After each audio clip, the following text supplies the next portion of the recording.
पूर्वी जर्मनी के गांव ग्रोसकोशन में सैलानियों की चहल पहल है।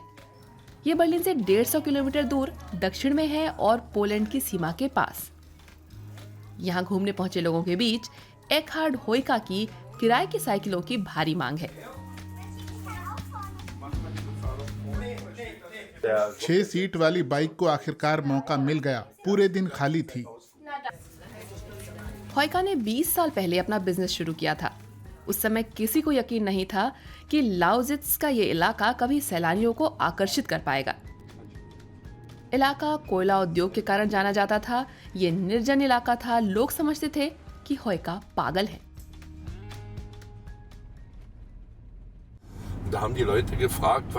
लोग मुझसे पूछा करते थे कि आप क्या करते हैं, लोगों को बस गड्ढे दिखाते हैं। उस समय मूड अलग था। खुली खदानों से बहुत सारे गड्ढे बन गए थे। आज स्थानीय लोगों को यहाँ पर हुए बदलावों पर बहुत गर्व है। खुले विशाल गड्ढे धीरे धीरे यूरोप के सबसे बड़े झील वाले इलाके में तब्दील किए जा रहे हैं। पूरी तरह बनने के बाद लाउजिट्स का लेक डिस्ट्रिक्ट 350 वर्ग किलोमीटर में फैला होगा। इसकी बदौलत लाउजिट्स एक ग्रीन हॉलिडे इलाके में तब्दील हो रहा है। साइकिलिंग के लिए चौड़ी लेन्स, होटल और लैंडमार्क जैसे कि रस्टी नेल, जो इलाके के औद्योगिक अतीत की याद दिलाता है। इसके ऊपर से सैलानी एक नई झील को बनते देख सकते हैं। पुरानी खदान भूजल से धीरे धीरे भर रही है। ये वाकई कुछ खास है, मतलब पूरी तरह से नया नजारा। आपको कितने लोग दिखाएंगे? अगर सब कुछ योजना के मुताबिक हुआ तो ये काम 2025 में खत्म हो जाएगा। किनारा भी तैयार हो चुका है, वहाँ थोड़ा काम बाकी है, 2 साल में पूरा हो जाएगा। कोयला उद्योग अपने सुनहरे समय में लाउजिट्स में 80,000 लोगों को रोजगार देता था, लेकिन 1990 के दशक के आखिरी सालों में जर्मनी का ऊर्जा सेक्टर बदल गया। मुनाफा न देने वाली दर्जनों खदानें बंद कर दी गईं। 90% मजदूरों का काम छिन गया। हर 5 में से 1 आदमी पलायन कर गया। आज लाउजिट्स में सिर्फ 4 खदानें सक्रिय हैं, लेकिन उनके भी गिनती के दिन बचे हैं। जर्मनी 2038 तक कोयले को पूरी तरह हटा रहा है। इस खनन परिदृश्य को बदलने में जर्मन राज्य ने पिछले साल ही 25 करोड़ यूरो खर्च किए। 1992 और 2016 के बीच 10 अरब यूरो का खर्च हुआ। झीलों में चूना डाला जाना है ताकि उनका पानी वन्य जीवन और तैराकों के लिए ज्यादा एसिडिक न हो जाए। पिछले साल पीएच लेवल्स को संतुलित करने के लिए 30,000 टन से ज्यादा चूना लगा था। फिर रखरखाव भी है। फिलिप सोल्ताओ जैसे जियो इंजीनियर रिस्क असेसमेंट का काम भी देख रहे हैं। दशकों की खुदाई से मिट्टी ढीली हो गई है। भूजल अगर तेजी से बढ़े तो वो और आसानी से खिसक सकती है।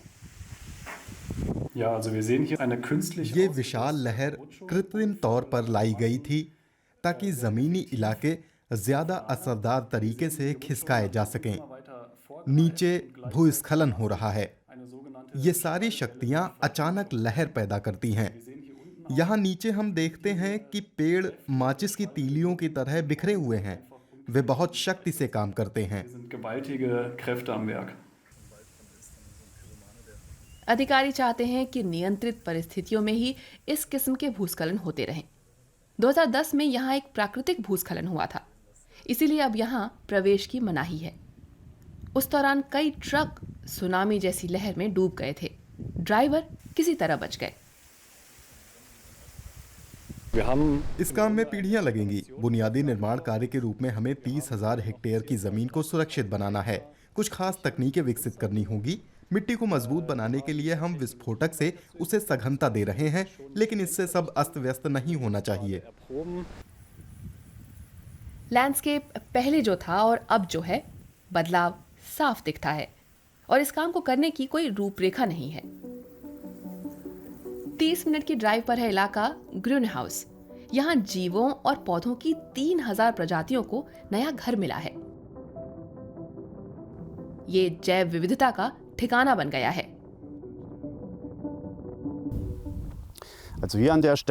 हम यहाँ देख सकते हैं कि इंसानी मदद के बगैर कुदरत कैसे अपने दम पर जमीन को फिर से हासिल कर रही है। ये लोकेशन तो खास तौर पर बढ़िया विकसित हुई है। जर्मनी में आम बुश ग्रास की प्रजाति यहाँ उगने लगी है। स्टेफान रोअरशाइड उन इकोलॉजिस्ट में से हैं जिन्होंने जमीन के इस टुकड़े पर किसी भी दखल की मनाही का प्रस्ताव दिया था। सिर्फ प्रकृति को अपना काम करने देना था। जमीन यहाँ अब भी एसिडिक है और मिट्टी में पोषक तत्व कम है, लेकिन अब यहाँ कई फूल खिल उठे हैं। इस प्रक्रिया में निश्चित रूप से 10, 15 या 20 साल लगे हैं। लिहाजा खूब धीरज चाहिए। रोअरशाइड इस प्रोजेक्ट को कामयाब मानते हैं। लाउजिट्स में 2000 हेक्टेयर की ये जमीन पहले खदान का हिस्सा थी। आज यहाँ वन्य जीवों का बसेरा है। पिछले 20 साल में इस बदलाव को देख पाना जाहिर है ये एक बहुत बड़ा उपहार रहा है। मैं शुरू से ही इस साइट पर रहा हूँ और मैं कह सकता हूँ कि जो सपना हमने देखा था वो आखिरकार सच साबित हुआ है। दूसरा सपना जो सच हुआ है वो लाउजिट्स का पर्यटन आकर्षण बन जाना है। आराम और मस्ती के लिए हरी भरी जगहें। एक औद्योगिक अतीत भी है जिसके बारे में लोग जानना चाहते हैं, चाहे वो इस पुराने कन्वेयर पुल का दौरा हो जो अब अक्षय ऊर्जा पार्कों से घिरा है, या उन लोगों के साथ एक टूर जो वहां पैदा हुए थे, जैसे कि एखार्ड हॉय का। उन्होंने कोयला उद्योग का उभार और पतन अपनी आंखों से देखा है। लाउजिट्स की बाकी बची खदानों का जो विनाशकारी असर जमीन पर पड़ रहा है उससे वो स्तब्ध हैं। मैं खुद देख रहा हूँ, लैंडस्केप बर्बाद हो रहा है। उम्मीद है अक्षय ऊर्जा का इस्तेमाल बढ़ाने के लिए बेहतर स्टोरेज क्षमता विकसित हो पाएगी। जरूरत से ज्यादा दोहन भविष्य नहीं है। जर्मनी की 40 से 45% ऊर्जा अक्षय स्रोतों से आती है। कोयले जैसे जीवाश्म ईंधन अभी भी एक अहम भूमिका निभाते हैं, लेकिन जर्मनी अब नए रास्ते तैयार कर रहा है जहां कोयला नहीं होगा। उसने एक रूपरेखा तैयार की है जो इस रास्ते पर आगे बढ़ने के लिए भारत जैसे देशों के भी काम आ सकती है।